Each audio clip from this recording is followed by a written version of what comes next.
In 30 seconds, I'll tell you every doc your lender will ask for when applying for a loan. If you're a W-2 employee, they ask for your last 2 years of W-2s, your last 30 days of pay stubs, and your last 60 days of bank statements. If you're self-employed, they ask for your last 60 days of bank statements and your last 2 years of full tax returns.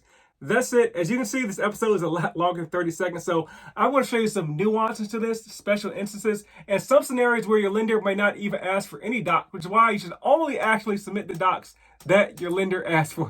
Let's get it.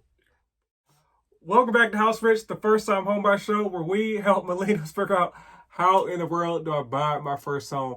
Well, you need some documents when submitting them to the lender. So the first document your lender actually needs is your credit report. You cannot supply your credit report to the lender, so they'll ask to pull your credit report. That will impact some of the other docs down the line. So now let's get to our basic W-2 stuff, right?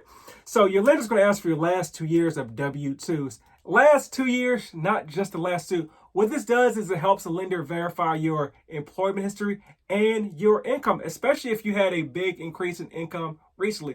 For instance, let's say in 2020 you made $50,000. 2021 you made $65,000, and now you put on the app you made $120,000. Well, the lender's going to be like, okay, let's see, they've worked at a couple companies and they're moving around, but where did they get to this 120 amount?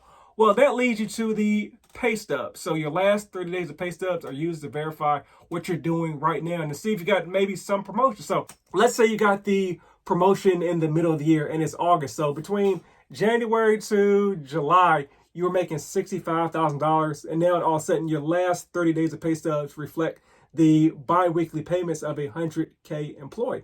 So your year-to-date income on the pay stub will look a little bit off. So in this scenario, what your lender is going to do is they're going to ask your employer for a verification of income.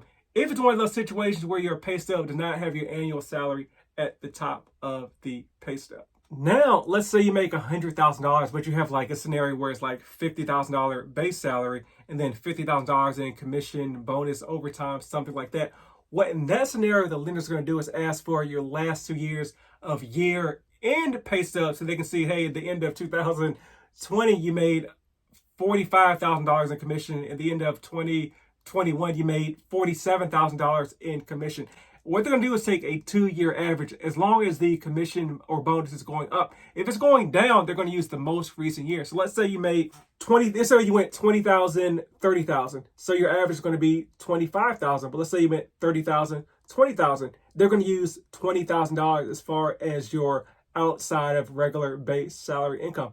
But also to note, if there's a huge cliff, like you went from like 80,000 to 20 in commission or bonus, they may not use any at all because you're going down a very negative pace. So they're like, hey, this is very inconsistent income. So it's just something to be aware of as well.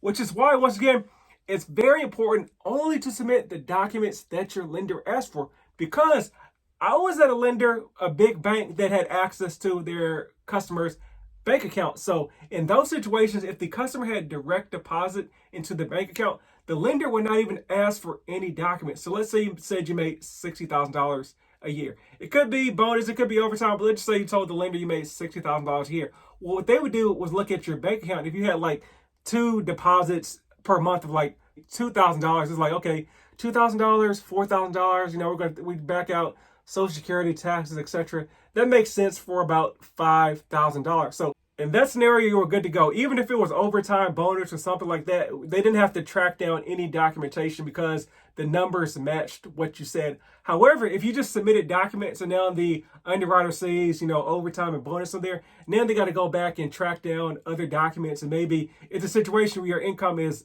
diving down. And so that overtime that's actually on the pay stub, they cannot use because it's declining. So I'm saying for the second time or maybe third time, only submit the docs your lender asked for. Nothing good can come from you submitting more docs. It makes the process a lot slower. No docs means a lot quicker. Now they got to verify you got the money to buy the home. So they're going to look at your last 60 days of pay stubs. What they're looking at is making sure there's no large deposits. A large deposit is any deposit that is more than half your base income. So if you make $5,000 a month, if you have a deposit that's more than $2,500, they're going to have you verify where that money came from, or it can't be used towards your cash to close. So let's say you have $20,000 in your bank account. You're going to need $19,000 cash to close. but there's like a $4,000 cash deposit. If you can't source exactly where that money came from, they're going to back out that $4,000. So now you only have $16,000, and therefore you are short the money to purchase the home. And believe it or not, believe it, it's very, very hard to source cash deposits. So if you have like mysterious stuff parked into your bank account, make sure there's a paper trail. So like if you sold something on eBay or something, or you sold something on Facebook Marketplace, make sure you have like the bill of sale if somebody paid cash for that product. Now, if you're using something like an investment account or brokerage account, your lender will most likely also ask for the terms of that account to see how liquid that money is and if there's any penalties for pulling the money out.